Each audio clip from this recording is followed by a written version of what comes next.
What's good, family? Welcome back to another video. And of course, we're here with some more Monday Night Raw reviews. And as you can see, we're bringing back the slideshow this week. I have a little bit of time to kill, so I said to myself, why not make another slideshow review this week?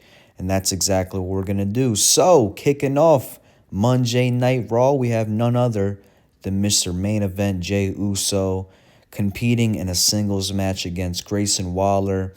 And this match wasn't anything too spectacular. I'm not going to lie, it was mainly a filler match. The purpose of this was just to advance the storyline with Gunther and Jey Uso, as well as setting up a match next week on Monday Night Raw between Jey Uso and Austin Theory. As far as what I think about this feud and this build so far, it's pretty lackluster, if I'm being honest, but I feel like a lot of that could be due to how much time we have until WrestleMania, given the extra few weeks that we have in April. You know, WrestleMania is not till April 20th, so there's just a lot of time for this feud to build, a lot of time that they don't seem to know what to really do with to build up this feud. So it's kind of in a down period. But I can expect this feud to start picking up and this build up to become more and more interesting as we head towards WrestleMania. I want to say around April, probably around early April is when this build up will really start to kick it up a notch into another gear. But yeah, moving on to the next segment, we had Logan Paul. And he calls out one of the celebrities sitting front row. I believe his name was Andrew Schultz. And he basically asks him, who are you here to see? Andrew Schultz says, we're here to see the steel cage match. And then Logan Paul is like, all right. But no, who are you really here to see? Andrew Schultz says, AJ Styles. Logan Paul wouldn't like that answer, throws him over the barricade, tries to beat him up in the ring. AJ Styles comes storming out, beats up on Logan Paul, and I believe this will set up a feud between these two at WrestleMania, potentially earlier in the European tour, but we'll see. Moving on. Next up, we had LWO versus the New Day in a Tornado Tag Team match, and I'm not going to lie, this match wasn't that bad. I enjoyed a lot of the spots in this match. I thought every performer had a chance to shine. I thought every performer did a good job of getting the crowd involved, getting the crowd on their feet. There was a really cool spot where all four men were in the turnbuckle. Dragon Lee was up top. Kofi Kingston, he was dangling. Rey Mysterio was on one side. Xavier Woods was on the other. Rey Mysterio would jump off the top rope, do a Hurricane Rana to Xavier Woods, who was on the other side. Dragon Lee would jump off the top rope, do a coup de grace / stomp kind of move to Kofi Kingston. I thought that move was fire. But unfortunately, LWO would lose. But it wouldn't be before somebody would come out and interfere in the match, who we all thought was Chad Gable. But it turns out it wasn't.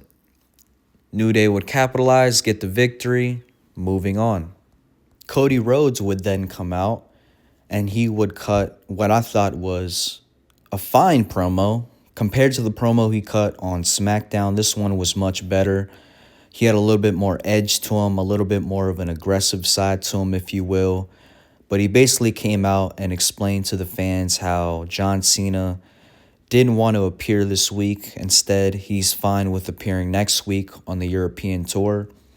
He then explains how he doesn't begrudge Cena for calling his spot in the Elimination Chamber, nor does he begrudge Cena for being a part-time worker, because Cena part-time is better than most people full-time. He then tells Cena, what I do begrudge is you taking to Twitter the day after the Elimination Chamber and posting a cryptic tweet about having to do something even if you don't feel like doing it. Cody Rhodes would compare this to a coach or a teacher yelling at you. He would say, you have to look over and tell him to, quit being an asshole, you goddamn moron, shut your mouth.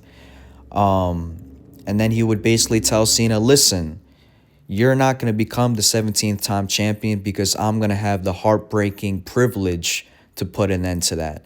I'm the captain now. You're not. Next up, we had Raquel Rodriguez versus Bayley to become the #1 contender for Lara Valkyria's Intercontinental Championship. Not gonna lie, I didn't really care for this part. I can't really comment too much on this. So I'll just leave it at this. Bayley losing is a little concerning to me. I'm not gonna lie, considering she was the champion last year. So I'm not really sure what they're trying to do with Bayley creatively, but I just hope that they, do right by her. I'm assuming they're gonna have her in a feud with Roxanne Perez. That's probably the direction they're going in, and I'm assuming Bayley's gonna put Roxanne Perez over. But yeah, slight concerns for Bayley's booking. Hopefully, they don't completely kill her momentum, but we'll see. Following the match between Bayley and Raquel, we had an interview/promo with IYO Sky and Michael Cole. IYO Sky making her way out to the ring to a great reception from the crowd letting IYO know that she deserves it. Michael Cole would begin to ask questions, but it wouldn't be too long until Bianca Belair would come out to let IYO Sky know that, listen, I know we haven't always seen eye to eye, but what happened last week wasn't to take away from your moment. Rhea Ripley would come out and would have some things to say about that, telling Bianca Belair that she's hiding behind Naomi and Jade Cargill. IYO Sky would hear this, wouldn't like it, try to separate them. Rhea Ripley shoves her out the way, continues to tell Bianca Belair, you're hiding behind Naomi. Take care of your business and I'll take care of mine. Don't get in my way. Are you scared of me? Are you hiding behind IYO? Bianca Belair would not like this whatsoever. Would basically tell Rhea, listen, I'm not hiding behind anything, but if you think that you're going to put your hands on me and I'm not going to do anything, you must have lost your goddamn mind. So these two would get into it, and then Bianca would then shove IYO out the way. IYO would not have any of this, is not going to take it from any of these two. She gets heated. She starts getting all riled up. It's it's kind of funny to see IYO get riled up. It's cute, man. It cracks me up. But she smacks the shit out of Rhea Ripley. Rhea Ripley standing there in shock. Can't believe what just happened. IYO has had enough. Doesn't want these two to take away from her moment because after all, she was the one getting interviewed. She turns to Bianca, smacks her in the face too. Bianca would fall to the ground.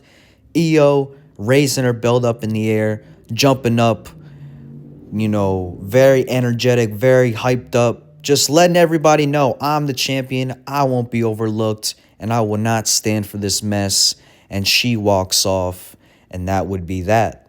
And that would bring us to our main event of the night, which would be CM Punk versus Seth Rollins in a steel cage match. And man, this match was really goddamn good. I love the in-ring psychology by these two, constantly throwing up the middle fingers at each other, constantly cussing at each other. The in-ring was phenomenal as well.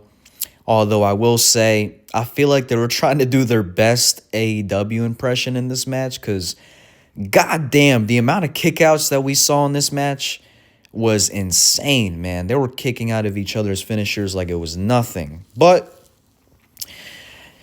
at the end of the match, Seth Rollins would hit a super stomp. Roman Reigns would come out, grab Seth Rollins, grab him out the ring. Seth Rollins wins the match. Roman Reigns spears Superman punches Seth Rollins after the Superman punch, then hits a spear on Seth Rollins. And man, this was just really, really good. The crowd was super into it. Everybody was super loud.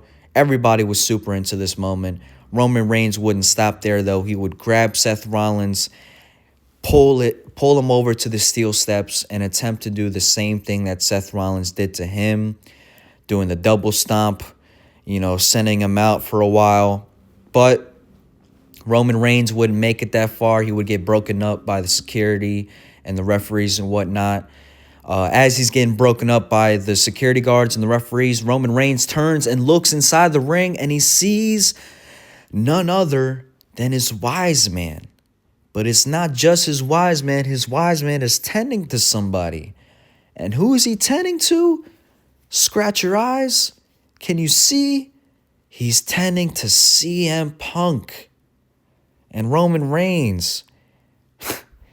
He's in disbelief. He can't believe what he's seeing right now. He laughs, he scoffs a little bit, walks up into the ring.